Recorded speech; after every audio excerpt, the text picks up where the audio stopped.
दोस्तों नमस्कार, मैं आलोक शुक्ला अपने YouTube चैनल पर आपका स्वागत करता हूं। आजकल ट्रैफिक जाम आम होता जा रहा है।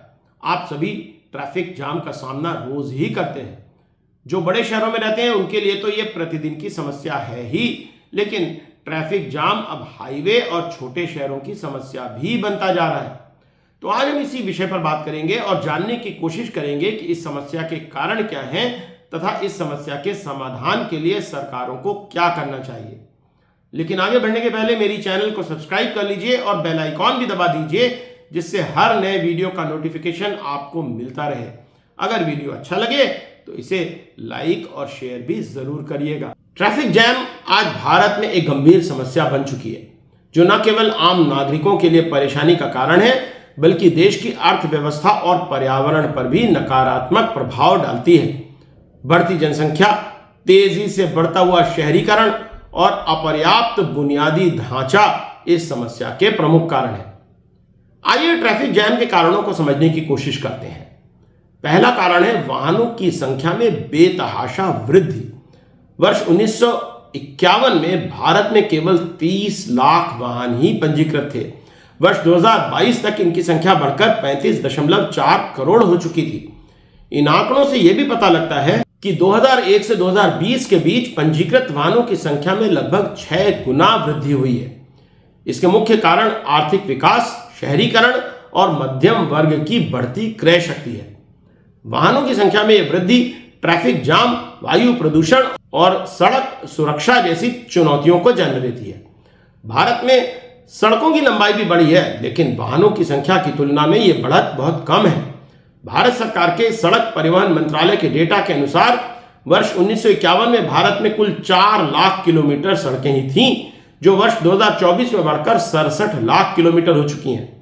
परंतु जहां वर्ष 2001 से 2024 के बीच वाहनों की संख्या 6 गुना बढ़ी, वहीं इसी अवधि में सड़कों की लंबाई 33 लाख किलोमीटर से बढ़कर 67 लाख किलोमीटर हुई है, अर्थात सड़कों की लंबाई 2 गुना ही बढ़ी है। हालांकि पिछले कुछ सालों में राष्ट्रीय राजमार्गों और एक्सप्रेसवे का बुनियादी ढांचा बेहतर हुआ है, लेकिन अभी भी अधिकांश सड़कें जर्जर अवस्था में ही हैं। सड़कों पर जगह जगह गड्ढे, जल भराव, अवैध अतिक्रमण और खराब रखरखाव की समस्या है, जिससे ट्रैफिक जाम बढ़ता है।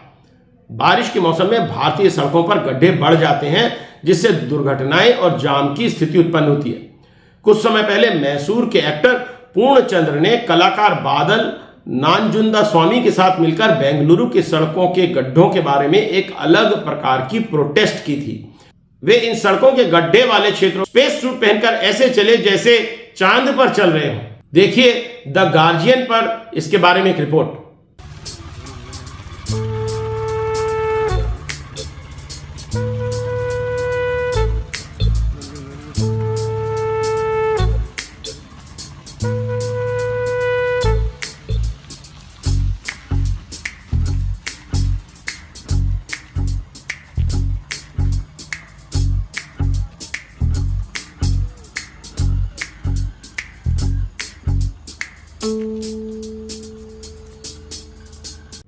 न्यूज वर्ल्ड इंडिया चैनल पर देखिए कैसे दिल्ली की सड़क में गड्ढे में एक पूरी कार ही समा गई।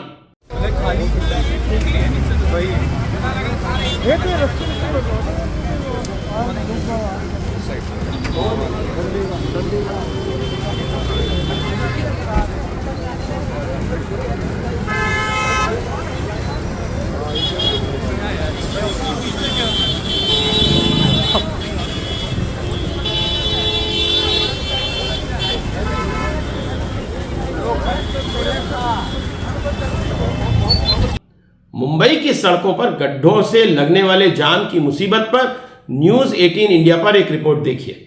गुलाब तूफान की दस्तक और पिछले कुछ दिनों से हो रही बारिश की वजह से मुंबई के लोगों की परेशानी काफी बढ़ गई है। बारिश का पानी गड्ढों में भरने के बाद हादसों की आशंका बढ़ गई है, और यही नहीं, गड्ढों की वजह से ही पिछले कुछ दिनों से मुंबई को लंबे जाम का सामना करना पड़ रहा है, और जाम की मुसीबत आज भी मुंबई वालों के लिए परेशानी का सबब बन गई। सवाल यह है कि मुंबई आखिर हर मौसम में गड्ढों में क्यों समाने लगती है। अपर्याप्त जल निकासी के कारण बारिश के दिनों में सड़कें जलमग्न हो जाती हैं, जिससे यातायात बाधित होता है। बारिश के मौसम में भारत की राजधानी दिल्ली की सड़कों पर जल भराव से कैसी स्थिति उत्पन्न होती है, यह आप एनडीटीवी की इस रिपोर्ट में देख सकते हैं।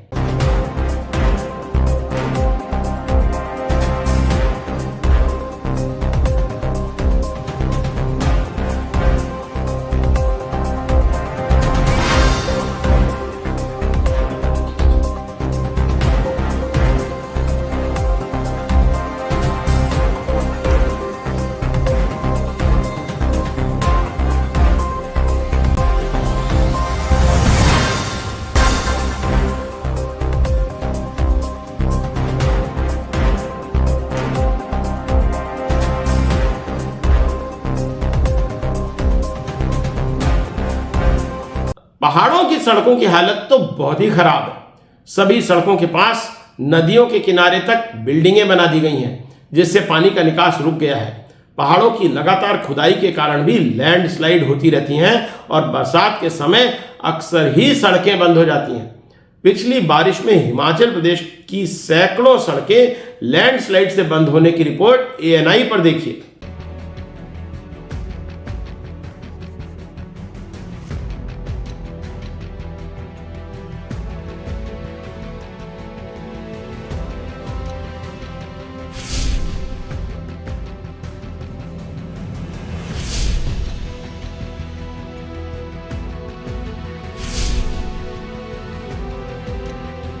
I just want to say कि बस हमें किसी तरीके से निकाल दो, we want to go back.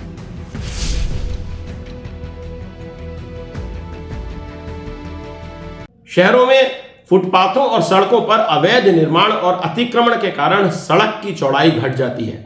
इससे भी जाम की स्थिति बनती है। आप सबने भी लगभग प्रतिदिन ही इसकी वानगी अपने शहर में देखी ही होगी। फिर भी झारखंड के धनबाद शहर में अतिक्रमण के कारण होने वाले ट्रैफिक जाम के बारे में 22 स्कोप चैनल पर एक रिपोर्ट देखिए। ट्रैफिक जाम 1994 में देवांग पटेल की तरफ से एक गीत गाया गया था, जो झारखंड के धनबाद शहर और यहां से गुजरने वाली NH19 पर फिट बैठता दिखाई दे रहा है। दिखाते हैं एक रिपोर्ट। धनबाद शहर हो या फिर नेशनल हाईवे, आप जहां भी देखेंगे आपको सवारी और मालवाहक गाड़ियों के साथ साथ बेतरतीब चाल में चल रहे निजी वाहनों की कतार दिखेगी और उनकी वजह से लगा ट्रैफिक जाम भी जरूर दिखेगा। शहर के बैंक मोड़, Rangatand, steel gate, city centre, Hirapur, Kendua, NH19, Chirkunda, Nirsa, Govindpur और बरवड्डा, इन तमाम जगहों पर सड़क जाम ही जाम दिखेगा और इसके पीछे की एकमात्र वजह अतिक्रमण है। भारत के अधिकांश शहरों का विस्तार बिना उचित योजना के हुआ है। इससे भी सड़कें सकरी और भीड़भाड़ वाली हो गई हैं। ट्रैफिक जाम का एक बहुत बड़ा कारण अव्यवस्थित सिग्नल और ट्रैफिक मैनेजमेंट भी है। कई बार ट्रैफिक लाइट ठीक से काम नहीं करती, लोग भी ट्रैफिक नियमों का पालन नहीं करते। इस कारण भी सड़कों पर एक्सीडेंट और जाम की समस्या बनी रहती है। लाल बत्ती तोड़ना, गलत दिशा में गाड़ी चलाना और लेन अनुशासन का पालन न करना जैसी बातें ट्रैफिक जाम को बढ़ाती हैं। अव्यवस्थित पार्किंग एक बड़ी समस्या बन गई है। लोग घर और दुकानें तो बड़े बड़े बना लेते हैं, लेकिन पार्किंग का कोई इंतजाम नहीं करते। इस कारण सारे वाहन सड़कों पर ही पार्क किए जाते हैं और आने जाने वालों के लिए सड़क की चौड़ाई कम हो जाती है। रात के समय जो सड़क आपको चौड़ी लगेगी, वही दिन के समय अव्यवस्थित पार्किंग के कारण सकरी लगने लगती है। ऐसी सड़क से आवागमन मुश्किल हो जाता है। दिल्ली में अवैध पार्किंग से होने वाले ट्रैफिक जाम के बारे में देखिए खबरें टुडे पर यह रिपोर्ट। और हम अगर बात करें तो हम जब भी मार्केट जाते हैं तो हम सब ने देखा होगा कि किस तरीके से रोड पर अवैध पार्किंग होती है, जिसके चलते सड़कों पर लंबा लंबा ट्रैफिक जाम रहता है। ट्रैफिक का हमारे जीवन पर बहुत बुरा प्रभाव पड़ता है। इससे समय की बर्बादी तो होती ही है, लोगों को अपने गंतव्य तक पहुंचने में अधिक समय तो लगता ही है, पर इस समय की बर्बादी का असर उत्पादकता पर भी पड़ता है। गाड़ियां जब ट्रैफिक जाम में फंसकर घंटों खड़ी रहती हैं तो ईंधन की बर्बादी होती है। इसका आपकी जेब पर तो असर पड़ता ही है, साथ ही इससे प्रदूषण भी बढ़ता है। दिल्ली जैसे शहरों में जहां हवा में प्रदूषण बड़ी समस्या बन चुका है, वहां ट्रैफिक जैम से होने वाला प्रदूषण और भी खराब है। जब हम जाम में फंसे होते हैं तो हमारे आसपास सैकड़ों वाहन प्रदूषण फैला रहे होते हैं और हम उसी प्रदूषित हवा में सांस लेने के लिए मजबूर होते हैं। ट्रैफिक जैम के कारण व्यापार और लॉजिस्टिक्स पर बहुत बुरा प्रभाव पड़ता है, जिससे अर्थव्यवस्था को नुकसान होता है। जी न्यूज पर IIM कोलकाता की एक रिपोर्ट की जानकारी देखिए, जिसमें बताया गया है कि ट्रैफिक जैम से देश में सालाना 60,000 करोड़ रुपए का आर्थिक नुकसान होता है। IIM कोलकाता की एक स्टडी आई है, उसके मुताबिक देश भर में ट्रैफिक जाम से सालाना 60,000 करोड़ रुपए का नुकसान होता है। 60,000 करोड़, यानी एक दिन में देश 164 करोड़ रुपए से ज्यादा का नुकसान सिर्फ और सिर्फ महज ट्रैफिक जाम की वजह से झेल लेता है। जबकि हर साल 47,000 करोड़ रुपए का नुकसान इसलिए होता है क्योंकि ट्रकों से ले जाया जाने वाला जो सामान है वो वक्त पर डिलीवर्ड नहीं हो पाता है, वो वक्त पर मंजिल पर नहीं पहुंच जाता है, यानी समय से उसकी डिलीवरी नहीं हो पाती है। IBM ने एक सर्वे किया। सर्वे में 57% लोगों ने माना है कि ट्रैफिक जैम की वजह से उनकी सेहत खराब हो रही है। IBM की एक और स्टडी ये बताती है कि सड़कों पर ट्रैफिक जैम में फंसने के बाद एक व्यक्ति की 40% प्रोडक्टिविटी यानी उत्पादकता वो खत्म हो जाती है। यानी जाम में फंसने का असर आपके काम पर भी साफ तौर पर दिखता है। लंबे समय तक ट्रैफिक में फंसे रहने से मानसिक तनाव और स्वास्थ्य संबंधी समस्याएं भी हो जाती हैं, जैसे उच्च रक्तचाप और हृदय रोग आदि। तब आइए जानते हैं कि इस समस्या के समाधान के उपाय क्या हैं। सबसे पहला उपाय तो यह है कि सड़कों पर वाहनों की संख्या कम की जाए। इसके लिए सार्वजनिक परिवहन को बढ़ावा देना होगा। मेट्रो और बस जैसे सार्वजनिक परिवहन के उपयोग को प्रोत्साहित किया जाना चाहिए। हालांकि सरकार ने सार्वजनिक परिवहन के साधनों की व्यवस्था तो की है, परंतु अभी भी हमारे भीड़ भरे शहरों के लिए ये कम है।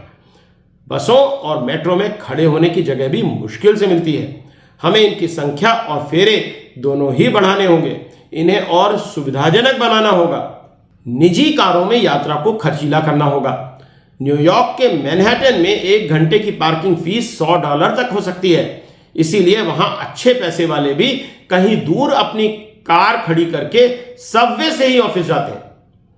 कम दूरी तक जाने के लिए पैदल चलने या साइकिल के उपयोग को बढ़ावा देना चाहिए। इसके लिए छायादार पैदल मार्ग और साइकिल ट्रैक बनाने की जरूरत है। इन साधनों का उपयोग करने वालों को प्रोत्साहित करने के लिए एक अभियान चलाने की जरूरत भी है। यूरोप के बहुत से शहरों में ऐसा किया गया है। YouTube के चैनल स्ट्रीट फिल्म्स पर creative commons attribution licence reuse allowed में इस वीडियो में देखिए कैसे सेविल शहर में सड़क चलाने वालों के लिए खास इंतजाम किए गए हैं। The transit system in Seville is heavily relied on buses, so we have bus stops all around the city. And the best solution, it's not perfect though, but the best solution that we found about this was to place the bike path behind the bus stop. Key point of this infrastructure, of this solution is this. Okay? So the thing is that we want the pedestrians that come out of the bus to go around, so we have enough distance from the pedestrian path to the bus stop in order for the cyclists and the pedestrians to stare and see each other. So we calculated that distance and it's about 3 or 3.5 meters. That's what we need. And then we got the seat. So we have this space actually to have here something useful. इसी तरह car pooling और work from home को बढ़ावा देने से भी traffic की समस्या कुछ हद तक हल हो सकती है। एक सुझाव यह भी दिया जाता है कि कंपनियों को अपने कार्यालय शहर के केंद्रीय भाग से शहर के बाहर ले जाना चाहिए। ऐसा करने से भी लोगों को प्रतिदिन शहर के केंद्र तक यात्रा नहीं करनी होगी और ट्रैफिक कम होगा। कंपनियों को भी ऑफिस के लिए कम किराए पर भवन मिल सकेंगे और कर्मचारियों को कम किराए पर अच्छे मकान रहने के लिए मिल सकेंगे। कर्मचारी अपने सीमित वेतन में भी अच्छे लाइफस्टाइल के साथ रह सकेंगे। शहर के बाहर सैटेलाइट सिटी विकसित होने से कम विकसित क्षेत्रों तक विकास भी पहुंचेगा।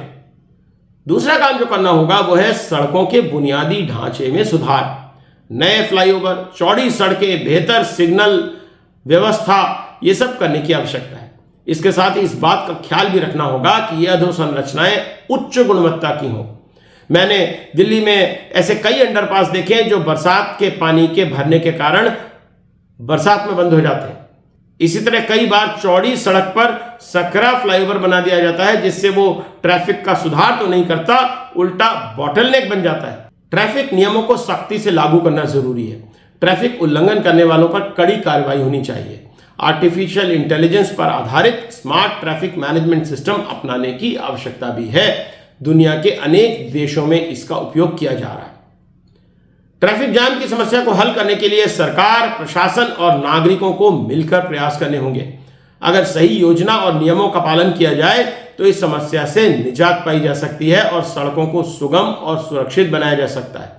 सच तो यह है कि हमने शायद ट्रैफिक जाम को एक अनिवार्य परेशानी मान लिया है और इसीलिए इसे कम करने के उपाय ठीक प्रकार से नहीं किए जा रहे हैं। जब देश में स्मार्ट सिटी योजना लागू की गई थी तब ऐसा लगा था कि इस योजना से कम उन शहरों में तो ट्रैफिक की समस्या से निजात मिल ही जाएगी जिन्हें इस योजना में शामिल किया गया है, परंतु अब इस योजना के पूर्ण होने तक तो ट्रैफिक की समस्या कई गुना बढ़ गई है। उम्मीद करना चाहिए कि देश के कर्ता-धर्ता इस समस्या का हल जल्दी ही करेंगे, जिससे आम नागरिक एक स्वस्थ और शांतिपूर्ण जीवन जी सकें। तो आज के लिए इतना ही।